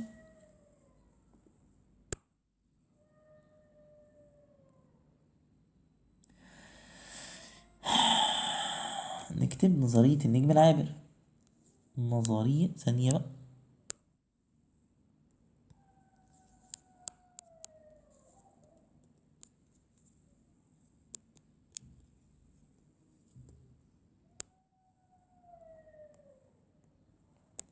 نظرية النجم العابر بقى. فرضها على طول، قال لي فرضها على طول، ما قاليش ايه كان عليها اساس علمي ولا مش اساس علمي. بس نظرية النجم العابر دي لمين؟ لتشامبرلين اهو، لتشامبرلين ومولتن. ماشي ماشي. سنة كام بقى؟ سنة 1905 من الميلاد. ماشي. كان هم أربع فروض اتحطت. أول فرض حطوه، قال المجموعة الشمسية كانت نجم واحد كبير وهو الشمس. كان المجموعة الشمسية كانت نجم واحد، أكيد مش محمد صلاح ولا ليوناردو، مش هعيد تاني. مين نجم واحد كبير كمان؟ مين؟ هو الشمس. جامد. تاني حاجة قال لك بعد كده اقترب من الشمس نجم آخر عملاق. اوبا، اقترب من الشمس نجم آخر عملاق. تمام. فانجذب نحوه وسبب تمدد في أجزاء من الشمس. فانجذب نحوه وسبب في تمدد في أجزاء من الشمس. اوبا، ده كبيرة جدا دي، هوضحها لك ما تخافش. تالت حاجة حدث انفجار اوبا هائل جدا لهذا الجزء. انا عارفك هو الجزء بتاع ايه اللي هو يقصده، بس انت بس اتقل معايا بس. ماشي ماشي يا مستر. وكون خطا غازيا كبير. ماشي. 4 قال لك بقى هربت الشمس بكل مجموعتها بقى من جاذبية النجم العملاق، النجم العابر. يعني ايه نجم عابر؟ النجم اللي بيعبر، النجم اللي بيعبر اسمه النجم العابر. ماشي. ومعها، ما هي راحت بالمجموعة بتاعتها، ومعها خط الغازي اللي بعد كده تكثف تكثفت وبرد مكونا كواكب. النجم العابر، والتي تعد نظرية من نظريات نشأة المجموعة الشمسية، نشرت بواسطة كل من شامبرلين ومولتن سنة 1905 ميلاديا، حيث افترضا أن المجموعة الشمسية كانت في الأصل نجما كبيرا وهو الشمس، ثم اقترب نجم آخر عملاق منها. قام هذا النجم بجذب الشمس نحوه، مما تسبب في تمدد كبير في جزء من الشمس المواجه للنجم، إلى أن حدث انفجار لهذا الجزء الممتد أدى إلى هروب الشمس من جاذبية النجم العملاق، وتشكل خط غازي كبير ممتد من الشمس وحتى آخر الكواكب. خط غازي كبير ممتد من الشمس وحتى آخر الكواكب. وبدأ هذا الخط الغازي بالتكثف بسبب قوة تجاذب، ثم برد مكونا الكواكب حول الشمس. شفت بقى انت الحاجة هو بيعملها، نظرية النجم العابر. طب يلا، نفس الكلام زي ما احنا قلنا، دي كرة الشمس ودي كانت كرة. بثانية نكبر الخط شوية. دي كانت كرة الشمس اهي، ودي كان نجم كبير. قال ان هنا في جزء منها كان بيتمد للشمس، للنجم العابر اللي هو النجم العملاق ده. لما حصل احتكاك انفجرت واتكونت خط غازي شكل الحلقة كده حوالين الشمس، وبعد ما بردت بقت كونت ايه؟ كواكب على طول. عشان كده بيقولك دي مجموعة ايه؟ كانت نجم واحد وهو الشمس، اللي هو اكبر، اللي هو كبير وهو الشمس. طيب، اقترب منه نجم اخر عملاق فانجذب نحوه وتسبب منه تمدد اجزاء من الشمس نفسه. حدث انفجار هائل لهذا الجزء وكون خط غازي. الخط الغازي ده جت حواليه، عشان كده بيقول لك ان الشمس هرب من النجم العابر عشان خاطر فيه جاذبيه بتجذبه، فهو هرب منه. فالخط الغازي ده خد مع الخط الغازي بتاعه وبقى حوالينه، فكون منه ايه؟ اتكثفت بقى وبردت وكون الكواكب. طيب كده خلصنا من النجم العابر. هنا في بقى ايه تاني؟ عندك بقى القانون التاني، ولا اسمه مين ده؟ النظريه التانية اللي هو نظريه مين؟ النظريه الحديثه. كان نفسي احط لك كلام عن تلسكوب هوبل الاول، بس يلا ماشي. على فكره برضو ممكن يقول لك لما حدث انفجار، ممكن تقول كمان ان هو تحرر ايه؟ الشمس من جاذبية النجم. تمام. طيب نتكلم بقى على نظرية النجم. النظرية الحديثة بيسموها ظاهرة انفجار النجوم. ظاهرة انفجار النجوم. ناخد لنا صفحة لوحدها ديت. النظرية الحديثة. النظرية الحديثة. انا بالنسبة لي كان اسهل حاجتين كان هي نظرية النجم العابر، والنظرية التانية لا نظرية السودين. سهلين يعني، ودي سهلة على فكرة، بس انت ركز معايا كده وايه، وشغللها شغللها كده ماشي. بص بقى، شايف دي النجمة دي اهي، النجم ده اهو بيكبر ويلمع بيزداد لمعان، ده ظاهرة انفجار النجوم، فاهمني؟ نفس الكلام في الايه، في ده هيكبر اهو، بص بيكبر، هيكبر بعد كده ينفجر اهو، تمام؟ دي كده ظاهرة انفجار النجوم، بعد كده بيرجع مكانها عليه بعد كده. بعد ما شفنا فيديو انفجار النجوم، قلت لك ان الفيديو ان النجم ينفجر ازاي، ان هو بيتوهج لمده قصيره، وبعد كده بعد ما يتوهج لمده قصيره دي بعد كده بينفجر، بعد كده بيرجع تاني، بعد كده بيختفي توهجه تدريجيا. وده يعتبر انفجار نجوم، توهج نجم لمده قصيره ليصبح من ألمع النجوم في السماء، بعد كده بيختفي توهجه تدريجيا ليعود على مكان عليه.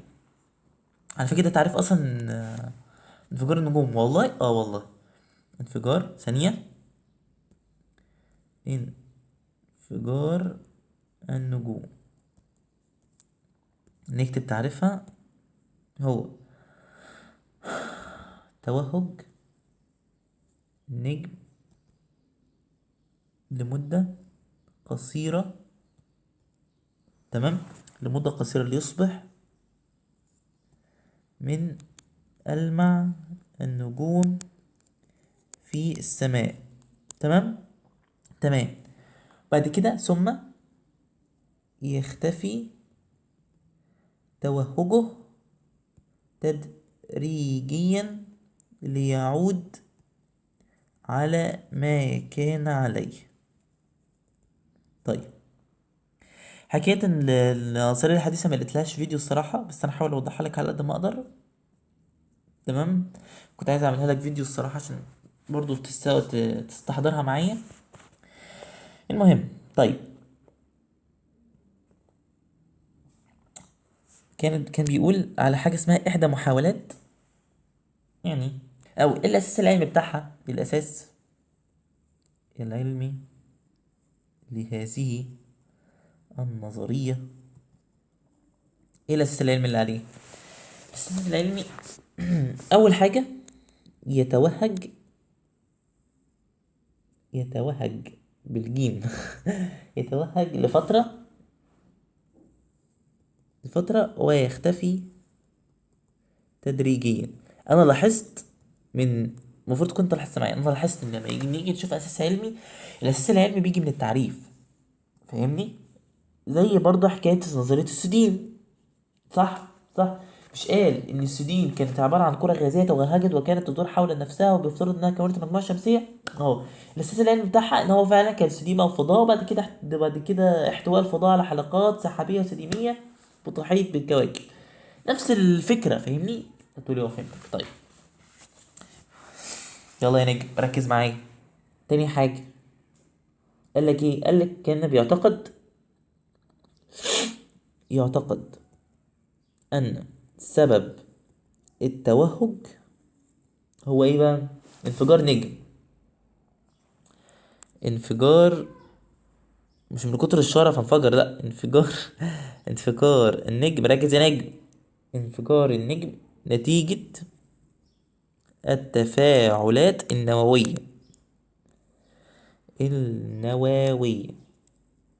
يعني تفاعلات نووية، نووية دي معناها ضارة جدا، بتعمل انفجار كبير. طيب، تحدث فجأة وتهت من المفاجأة، ماشي. تالت حاجة قالك ايه؟ قالك يقدم النجم الصاعد، اللي هو نجم صحيح، النظرية الحديثة كانت بتاعت مين دي؟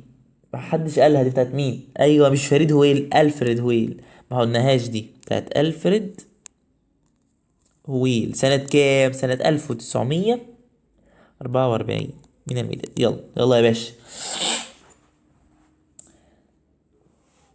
ماشي.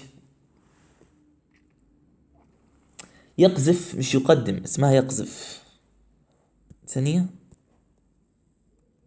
يقذف وبيرمي يعني. يقذف نتيجة بقى انفجاره يفقد هذا النجم نتيجة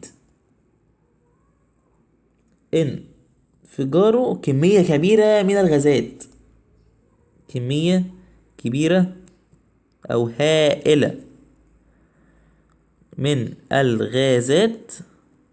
خلي نيتك صافية شوية، سلك ان الله يصلح حالك. بتضحك على ايه يا ابني؟ اسمها غازات ملتهبة، مش من كتر الشطة. ماشي. الملتهبة اما يؤدي الى زيادة حجم ولمعان. هيؤدي الى ايه؟ زيادة الحجم بتاعه وزيادة لمعانه. ده وده الوحيد اللي حجمه بيزيد. كان في اللي فات كان الحجم بتاعهم بيقل. اللي هو مين برضو؟ زي مين؟ زي حكاية نظرية السودين. نظرية السودين كان الحجم بيقل والسرعة بتزيد. صح صح. هنلم الحاجات دي في الاخر، بس ايه، نهدي شوية عشان دي برضو يعني حاجات حلوة. الرابعة بقى، ايه ده؟ هي الصفحة اتملت؟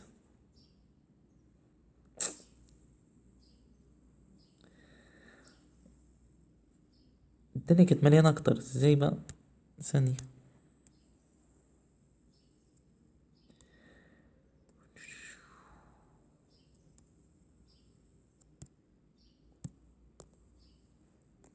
الكبير هي من الغازات الملتهبة بيزود من الحجم ولمعان. طيب رابع حاجة، صغر الخط بقى.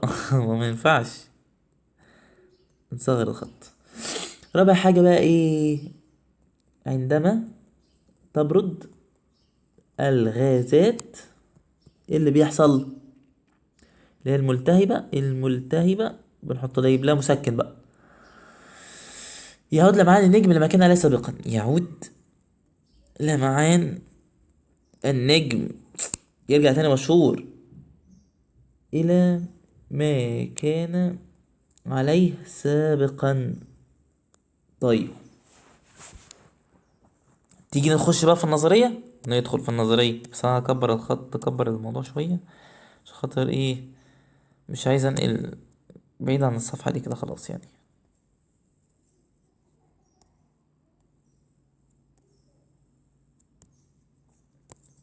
فهن ايه، نكبر الدي ونعلي في السي. ماشي ماشي كده، الخط مناسب. ماشي، نكتب بقى النظرية.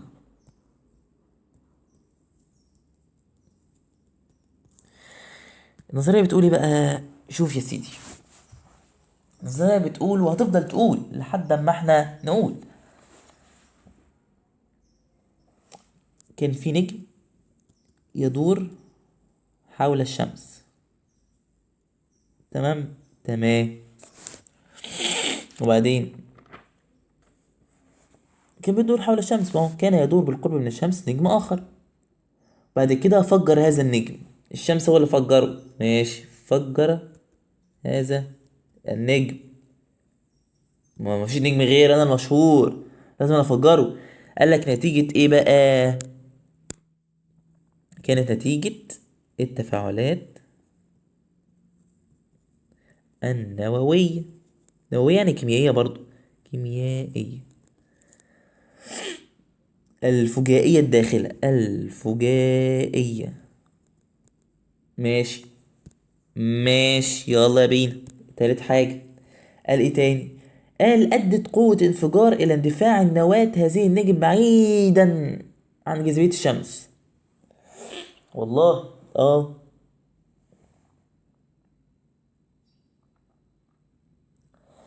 أو ممكن أقول إيه أدت. أنا عايز أبسطها لك، أقول أدت إلى طرده. يعني بص، أنا عايز أقول لك، عايز بخليه إيه، إن هو طرده. أدى إلى طرده بعيدا عن الشمس. طرد إيه بقى؟ طرد نواته بعيدا عن الشمس. تمام جدا. طيب رابع حاجة، وايه، وتبقت سحابة غازية بقى من هذا النجم. يعني النجم مش لما، بص، مش لما النجم اتفرقع وهو بقى طرد النواه بتاعت النجم ده، خلاص طرده بعيد، في غازات من النجم نفسه اللي انفجر ده هو اللي بقى موجود في الجاذبية بتاعت الشمس. فتقول لك ايه؟ تبقت سحابة غازية. ماشي. من هذا النجم، من هذا النجم لسه تأثيره موجود حول الشمس. تمام جدا كده. في بين النظرية دي والنظرية اللي قبلها بتاع نظرية النجم العابر في فروقات بسيطة، يعني في تشابه كمان. ماشي. خامس حاجة، طبعا تعرضت لعملية تبريد، تبرد وتتكثف ايه السحابة الغازية. ماشي. هتبرد وتتكثف، ماشي، وتتكثف كده على دمها ويحصل لها انكماش. وشيل كلمة تكثف دي يا عم، خلينا في الانكماش احسن. ماشي. ادت الى تكوين كواكب سيارة. تمام جدا. طيب، وبعد كده اتخذت الكواكب مداراتها المعروفة حول الشمس، المعروفة بسبب بفعل قوة الجذب. بس كده. كده خلصنا من النظرية الحديثة دي. عملت ايه بقى؟ بص يا عم، بص يا سيدي. قال لك الاساس اللي انا عملته، انا شفت فيه توهج نجم لفتره وبعد كده اختفى تدريجيا. وبعد كده احنا اعتقدنا ان سبب توهج الانفجار ده كان نجم، انفجار نجم نتيجه تفاعلات نوويه حدثت ايه مفاجاه كده. وبعد كده قذف النجم نتيجه الانفجار كميه كبيره من الغازات الملتهبه ادت الى زياده حجمه وزياده لمعانه. بعد كده عندما بتبرد بقى الغازات ديت، المرتبط بيعود لمعان النجم مرة أخرى على ما كان عليه. فعشان كده جت على أساس دي الفروض اللي نزلت دي. اللي كان في نجم بيدور حول الشمس وبعد كده اقتربت من الشمس، بعد كده الشمس فجر النجم، فجره بقى هو أنجم منه بقى. لما اتفجر حصل ايه؟ راح طرد النجم الشمس ده، طرد النجم. قال له امشي يلا بعيد، يلا امشي بعيد.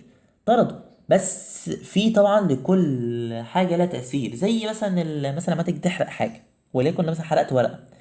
هو انت حرقت الورقه والورق الحاجه السمراء اللي وقع ده انت شلته ورميته بعيد، بس ليه تاثير. ايه التاثير؟ الغاز بتاعه او الدخان بتاع الورق تاثيره موجود لسه، صح؟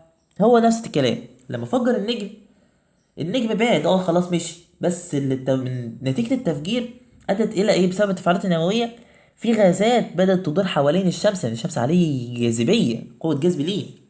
فالغازات دي بدأت تدور حوالين الشمس، وبعد كده كانت سخنة، قعدت تبرد وتتكثف، تبرد وتنكمش لحد ما كونت الكواكب وكل كوكب بقى عارف مداره فين وبيدور حول الشمس. طيب، طبعا انت مستنيين ان اقول لك دلوقتي طب ايه الفايده اللي فيه؟ ايه فايده الفيديو اللي فات في الاول ده خالص؟ الفيديو اللي اتحط في الاول خالص ده يعتبر لخصك حكايه الاطلاع فقط دي. كان عندك اطلاع فقط، دور عليه في الكتاب هتلاقي حكايه، هتلاقي حكى عليها.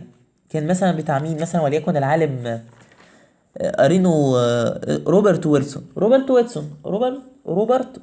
وناس تانية بقى. طبعا انا ما مش هقول لك انها مش عليك، تمام؟ بس دي اديك عرفت انها معلومه وعرفتك، بس اديتك نبذه عن الموضوع. طيب، نتكلم بقى في حاجه اسمها التلسكوبات بقى. انا مش عايز اطول على الفيديو لان الفيديو بدأ يقطع ساعه ونص، تمام؟ فانا عايز اخليها يا دوبك في الساعه ونص بالظبط. تمام. نتكلم عن التلسكوب، وليكن التلسكوب الشمسي بقى. التلسكوب الشمسي ده كان ايه اهميته؟ ان هو بيكون صوره كامله للشمس لتسهيل دراستها. طيب، كانت رسمتها عامله ازاي؟ كانت وليكن، ولا اقول لك انا هفتح الكتاب احسن، افتح لك الكتاب عشان خاطر انت ايه تخليك معايا بقى. شايف دي دي التلخيصات اهي بتاعت النظريه بتاعتنا. شايف ادي التلخيصات اهي، دي بتاعت المراجعه بتاعتنا بقى اللي هتنزل ان شاء الله. اللي هتنزل ايه؟ مش على اليوتيوب بقى، اللي عايز يشترك بقى ممكن تكون مراجعه. ماشي، هو ده. يلا نقرا اصل انا لو قعدت اكتب لك الحاجات دي هنطول في الفيديو جامد جدا، ودي حاجات ملهاش اي لازمه والله، يعني هي بسيطه. بعض الاجهزه هي المستخدمه في اكتشاف الفضاء الخارجي. تستخدم الفلكيون عند دراسه الشمس، معدات خاصه مرتكزه على الارض كالتلسكوب الشمسي. دي مرتكزه على الارض، مرتكزه على الارض، ركز على كلمه مرتكزه على الارض دي، تمام. او المحموله اللي تقدر انها تتشال في الفضاء زي تلسكوب هابل. ماشي. تلسكوب المقراب او التلسكوب الشمسي. التلسكوب الشمسي ده بيتكون صوره كامله اول الشمس تسير دراستها زي ما انا قلت لك كده. ادي التلسكوب اهو، وادي المرايه اهي متحركه، وادي مرايه مقعره هنا اهي، وادي الغرفه، ودي مرايه مقعره هنا برضه. عشان قال لك ايه؟ لك تنعكس اشعه الشمس لتسقط على المرآة المقعره توجد عند مؤخره المنظار. هي دي، هعملها لك باللون الاحمر، هي دي المرآة المقعره هنا. طيب، في نفق الى عمق كبير تحت سطح الارض فعلا. بعد كده تنعكس الأشعة مرة تانية عشان تسقط على مراقب القعار الأخرى اللي هي دي أهي، مش هقول لك عليها أهي، هي دي. طيب، موضوع أعلى المطياف الضخم، فتتجمع في بؤرة داخل المطياف. بعد كده يظهر المطياف أطوال موجية للموجات المختلفة الصادرة من الشمس. بعد كده بتتكون صورة شاملة بقى للشمس فين؟ في غرفة المراقبة. غرفة المراقبة بتكون بقى صورة شمس كبيرة. وأكيد الجدير بالذكران أن معظم المعلومات الفلكيين عن الشمس حصل عليها من دراسة أطيافها. مفيش حد هيروح الشمس يعني يذاكرها. بعد كده قال لك هنا ايه؟ يعتبر التلسكوب الشمسي ماس موجودة من مرصد. بص مالكش دعوة بالكلام ده كله، بس هو بيعتبر ان هو اكبر تلسكوب شمسي في العالم. بس ده اللي انت بس ايه تعرفه. نيجي على التلسكوب هابل. اطلق تلسكوب هابل في ابريل سنة 1990 يدور حول الارض على ارتفاع 500 كيلو متر. ركز على كلمة ارتفاع 500 كيلو متر دي. طيب، أهميته رصد الصور للكون يرجع عمرها ملايين السنين، وتتيح للعلماء فرصة للاطلاع على الكون منذ نشأته بعد الانفجار. ده عايز اوديك مفاجأة كده قبل ما نختم الفيديو. بص، شايف؟ بص بقى، دي الشمس اهو، ادي الشمس اهو، شايف؟ ادي الشمس اهي، وادي عطارد اهو، والزهرة والارض والمريخ. شوف دي الوحدة الفلكية اهي، وهي شوف ادي المدارات اهي، ادي المدارات اهي، المدارات التمانية اهو. نبتون اهو، نبتون اهو، وادي بلوتو اللي ما اتحطش من ضمن المجموعة الشمسية. ادي كوكبنا اهو يا حبيبي. يلا يا عم بص، خلينا نبص عليه. انا عايز الارض.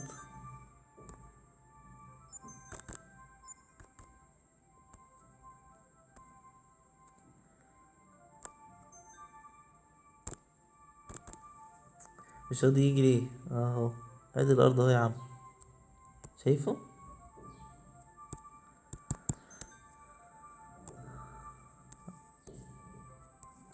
يا الله، حلوة ازاي. طيب، ما علينا.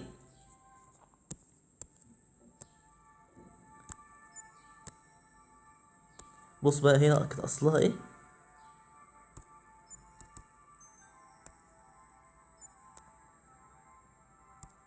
ماشي، ما علينا. ماشي، بص بقى كانت اصلها ايه. ادي المجرة ضربة تبانة، هوريها لك اهي. ادي ادي مجرة ضربة تبانة اهي، شايف؟ ودي 100,000 اهو، 100,000 مليون مجرة، تمام. وادي دي مجرة ضربة تبانة كلها، دي المجرة كلها. طيب، تتكون بقى من نجوم وكواكب واللهم صل على النبي، يعني دي كلها نجوم على فكرة. انت شايفها دي؟ شايف كانت اصلها ايه؟ دي بعد ما انفجرت بقى، ودي مجرة ضرب التبانة. وبعد كده على احد اطرافها، شايف احد اطرافها فين؟